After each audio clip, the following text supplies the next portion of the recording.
Bismillahirrahmanirrahim. Assalamualaikum warahmatullahi wabarakatuh. Bertemu lagi dengan Ibu Mustika Putri.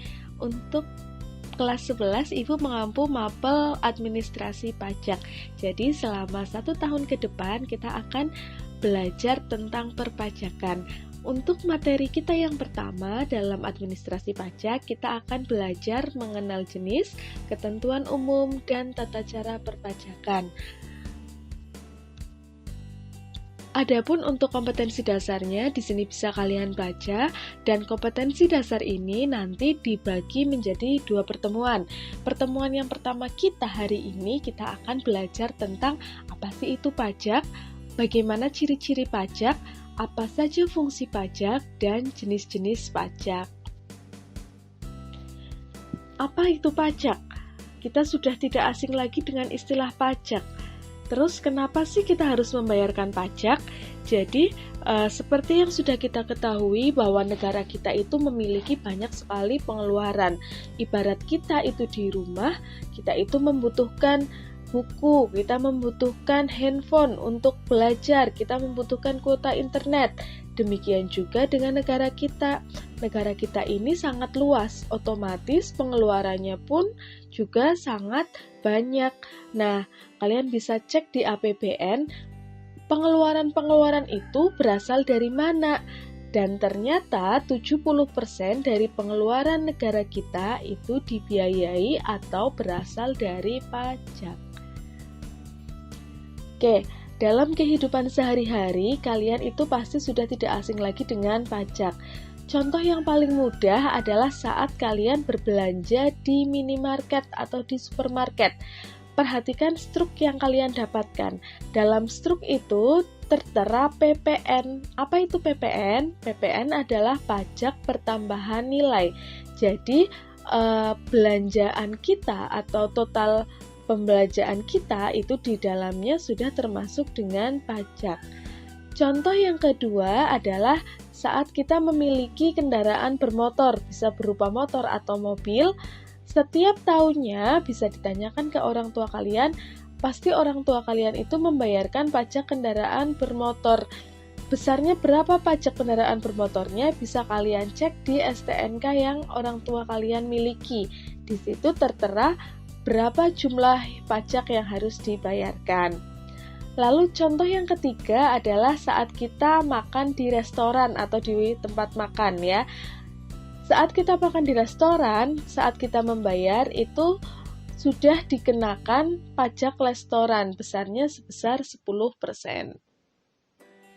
Nah, kemudian di sini apa sih itu pengertian pajak? Ada banyak sekali pengertian pajak, tapi pengertian pajak yang Ibu tuliskan di sini adalah pengertian pajak berdasarkan Undang-Undang Nomor 28 Tahun 2007 tentang KUP dan tata cara perpajakan. Perhatikan tulisan yang Ibu tebalkan di sini. Pajak adalah kontribusi wajib kepada negara yang terutang oleh orang pribadi atau badan yang sifatnya memaksa berdasarkan undang-undang di mana tidak mendapatkan imbalan secara langsung dan digunakan untuk keperluan negara bagi sebesar-besarnya kemakmuran rakyat. Perhatikan kata kontribusi wajib. Yang dimaksud dengan kontribusi wajib di sini bahwa mau tidak mau, suka tidak suka, itu kita itu wajib membayarkan pajak. Siapa yang wajib membayarkan pajak? Yang wajib membayarkan pajak bisa berupa orang pribadi atau badan. Badan ini contohnya ada perseroan terbatas, ada CV, ada firma, dan masih banyak lagi. Untuk siapa saja yang termasuk ke dalam badan itu nanti kita bahas di pertemuan berikutnya. Lalu pajak itu bersifat memaksa. Memaksa di sini maksudnya jika kita menghindar atau kita tidak mau membayar pajak, maka kita akan dikenakan sanksi atau dikenakan dengan denda. Nah, lalu tidak mendapatkan imbalan secara langsung. Contohnya seperti ini. Saat kalian datang ke tempat pariwisata atau misalkan di wisata alam gitu ya, kita membayarkan tiket masuk, setelah itu kita langsung mendapatkan imbalannya. Imbalannya itu bisa berupa rasa senang, lalu pemandangan alam yang indah, kita bisa bermain di arena bermain itu. Nah, itu yang dimaksud mendapatkan imbalan secara langsung. Contoh yang lainnya adalah saat kita membayar retribusi parkir. Saat kita membayar retribusi parkir, otomatis kita juga langsung mendapatkan jasa parkirnya. Berbeda dengan pajak, yang nanti kita saat membayar pajak tidak langsung dapat manfaatnya, tetapi kita bisa rasakan di pembangunan infrastruktur atau di pembangunan sekolah, pertanian, dan lain sebagainya. Itu adalah pengertian pajak. Berdasarkan pengertian pajak tadi, maka didapatkan 4 ciri pajak yang wajib kita ketahui. Yang pertama, bahwa pajak itu dipungut berdasarkan ketentuan undang-undang. Yang kedua, dalam pembayarannya, pajak tidak ditujukan adanya kontraprestasi individual oleh pemerintah. Jadi ini yang dimaksud tadi, tidak mendapatkan imbalan secara langsung begitu. Lalu yang ketiga, pajak dipungut oleh negara, baik itu pemerintah pusat ataupun pemerintah daerah. Pemerintah daerah di sini bisa daerah tingkat 1, provinsi, atau daerah tingkat 2, kabupaten dan kota. Lalu yang terakhir, pajak diperuntukkan bagi pengeluaran-pengeluaran pemerintah. Lanjut ke materi berikutnya, yaitu tentang fungsi dan jenis pajak. Fungsi pajak itu ada 2, yang pertama adalah fungsi budgeter dan yang kedua adalah fungsi regularen. Kita bahas satu persatu. Yang pertama adalah fungsi budgeter atau sumber keuangan negara. Dalam fungsi ini, pajak itu merupakan sumber penerimaan pemerintah. Jadi seperti yang tadi sudah Ibu bilang bahwa pengeluaran pemerintah itu kan 70% dibiayai dari pajak. Nah, pengeluaran ini bisa berupa pengeluaran rutin ataupun pengeluaran pembangunan. Di sini Ibu contohkan 4 saja ya di gambar ini. Yang pertama adalah untuk pembangunan infrastruktur. Pembangunan infrastruktur bisa berupa pembangunan jalan raya, pembangunan jembatan, lalu ada penerangan jalan, dan lain sebagainya. Yang kedua adalah pajak digunakan untuk membiayai pendidikan. Nah, pendidikan di sini untuk apa saja? Contohnya, untuk membayar gaji guru. Jadi seperti saya mendapatkan penghasilan, gaji saya itu berasal dari pajak yang dibayarkan oleh masyarakat. Contoh yang lainnya adalah pajak digunakan untuk mendanai dana BOS atau bantuan operasional sekolah. Lalu contoh yang ketiga adalah di bidang pertanian. Di bidang pertanian, pajak itu bisa digunakan untuk subsidi pupuk bagi para petani. Dan yang terakhir adalah di bidang pertahanan. Untuk di bidang pertahanan ini, kalian bisa lihat gambar di samping. Pajak itu buat apa sih? Oh, bisa buat membeli alat-alat pertahanan negara seperti pesawat, kapal selam, tank, dan alat-alat militer yang lainnya. Itu yang pertama, fungsi budgeter. Jadi kata kuncinya adalah sebagai sumber penerimaan pemerintah dan digunakan untuk membiayai pengeluaran. Fungsi yang kedua adalah fungsi regularen atau fungsi mengatur. Di sini pajak itu berfungsi sebagai pengatur. Pengatur siapa? Siapa yang diatur? Yang diatur adalah masyarakatnya. Jadi pajak itu sebagai alat mengatur atau melaksanakan kebijakan pemerintah. Contohnya ada di 2 gambar ini. Gambar yang pertama itu adalah barang-barang mewah. Jadi seperti yang sudah kita ketahui di Indonesia itu, yang kaya itu sangat kaya dan yang miskin itu sangat miskin. Di sini pemerintah itu bisa mengatur kesenjangan ekonomi. Jadi seperti orang-orang yang kaya agar tidak selalu mengkonsumsi barang-barang mewah, pemerintah itu menetapkan pajak untuk barang mewah itu tinggi dengan harapan jika barang mewah itu ditambah dengan pajak yang tinggi, maka orang-orang yang akan mengkonsumsi barang-barang mewah itu akan berpikir 2 kali untuk membeli sebanyak-banyaknya barang mewah. Nah, contoh yang kedua adalah di bidang ekspor dan impor. Kalau di bidang ekspor, contohnya seperti ini.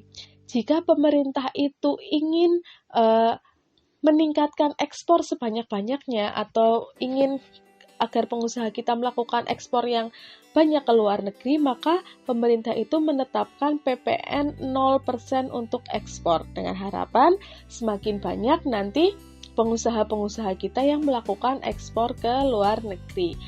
Itu fungsi yang kedua, yaitu pajak sebagai pengatur. Jadi fungsi pajak ada dua, yang pertama fungsi budgeter dan yang kedua adalah fungsi regularen. Lanjut ke materi selanjutnya, yaitu jenis-jenis pajak. Untuk jenis-jenis pajak di sini dibagi menjadi 3. Yang pertama itu pajak menurut golongannya, yang kedua adalah pajak menurut sifatnya, dan yang ketiga adalah pajak menurut lembaga yang memungutnya. Untuk pajak yang menurut golongannya itu dibagi menjadi 2. Ada pajak langsung dan pajak tidak langsung. Pajak langsung adalah pajak yang ditanggung sendiri oleh wajib pajak dan tidak dapat dibebankan kepada orang lain atau pihak lain. Contohnya, pajak penghasilan. Jadi, saya setiap bulan mendapatkan penghasilan dari gaji saya. Otomatis dari gaji itu saya langsung dipotong atau wajib membayarkan pajak penghasilan. Pajak langsung ini biasanya dilakukan berulang-ulang. Jadi seperti penghasilan. Saya setiap bulan mendapatkan penghasilan, otomatis saya berulang-ulang membayarkan pajak penghasilan. Berbeda dengan pajak tidak langsung. Jika pajak tidak langsung di sini, pajak yang akhirnya itu akan dibebankan kepada orang lain atau pihak ketiga. Contohnya adalah pajak pertambahan nilai. Jadi seperti saat kalian belanja gitu. Pajak itu dibebankan oleh pengusaha kepada masyarakat yang membelinya. Nah, untuk pajak tidak langsung di sini tidak dibayarkan selama berkali-kali atau berulang-ulang, tetapi saat kita melakukan transaksi, misalnya saat kita tadi berbelanja kayak gitu kan, nggak setiap bulan kita membayar wajib seperti membayar pajak langsung. Yang kedua adalah pajak menurut sifatnya. Menurut sifatnya, pajak dibagi menjadi 2, ada pajak subjektif dan pajak objektif. Yang harus kalian ingat di sini, pajak subjektif itu yang diperhatikan adalah subjeknya atau orangnya, begitu. Jadi contohnya adalah saat tadi saya membayar PPh atau pajak penghasilan. Saya perlu diperhatikan bagaimana, apakah saya menikah atau tidak, berapa banyak anak saya, dan berapa tanggungan yang harus saya bayarkan. Ini nanti digunakan untuk menghitung pendapatan tidak kena pajaknya. Lalu yang kedua adalah pajak objektif. Jika pajak subjektif itu memperhatikan keadaan subjeknya atau orangnya, kalau pajak objektif itu memperhatikan bendanya tanpa memperhatikan keadaan wajib pajak. Contohnya adalah PPN. Semakin banyak kita membeli barang, maka semakin banyak juga PPN yang kita bayarkan. Lalu ada PPN BM ya, barang mewah, dan ada PBB atau pajak bumi dan bangunan. Biasanya semakin besar luas atau rumah atau tanah yang kita miliki, maka pajaknya juga akan semakin banyak tanpa harus memperhatikan keadaan pemiliknya. Yang terakhir adalah jenis pajak berdasarkan pemungutnya. Berdasarkan pemungutnya, pajak itu dibagi menjadi 2. Ada pajak pusat yang langsung dipungut oleh negara atau pemerintah pusat dan digunakan untuk membiayai pengeluaran-pengeluaran negara.